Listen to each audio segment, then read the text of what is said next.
I don't have any great goals other than to continue what I am doing in my life. A sort of a short-term goal that Nancy and I have is to, my wife Nancy and I have thought about taking a year where we would live overseas in another country, and that is a kind of opportunity to step outside our American culture and have a chance to observe it for a whole year and have that inform your creative work. I think that's always a good opportunity to take that chance for a changed perspective. But I think at my age, I'm getting, I'm interested in learning on my own terms. I'm not interested in having someone else teach me something new, going back to school, any of those kinds of changes in life. I would just keep my life following the direction it's gone. I'd like to have a chance to do more work in video. I like producing and editing. I like the process of sitting and looking and trying to find a way to piece together conversation and ideas and pictures. That's what I've spent my life doing. My whole living is doing these programs in schools where I have the screens that I talked about before that have pictures on them, and I'm telling stories. So I've spent my whole life with words and pictures and producing things, producing a documentary like the one we're working on right now. That fits in very nicely as an extension of my school program. So doing more work like that, yes. I think the other goal that I have is the transition of thinking of myself in a different way. I've come in the last year or two. My daughter is going to give birth to a grandchild in the near future, and the idea of thinking of myself as a grandfather, that's a transition. Thinking of myself as being an older man, perhaps less physically vigorous, but still as intellectually vigorous, and especially wisdom. I've always wanted to be wise, so getting old and being wise, maybe that's a goal. That's a goal. Okay, thank you. I grew up in a family of people who talked. A lot of people live in families where they play games.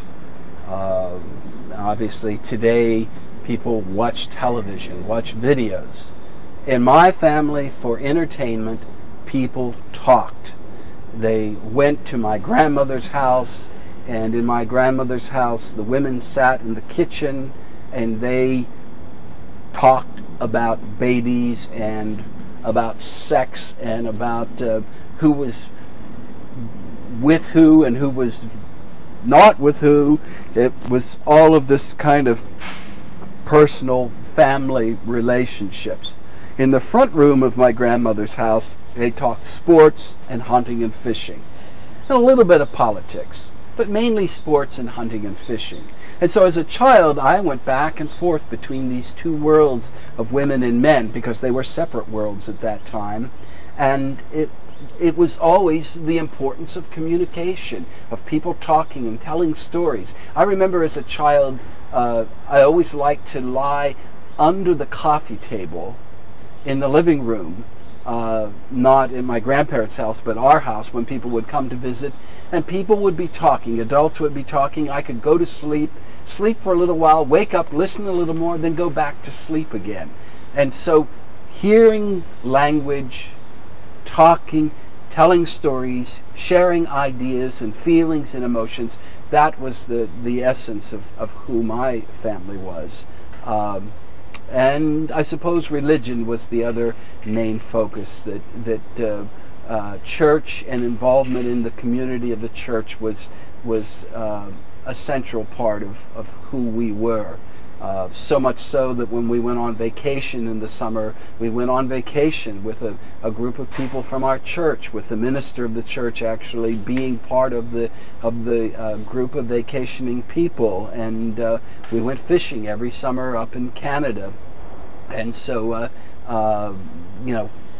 community of Christian people was synonymous with my family.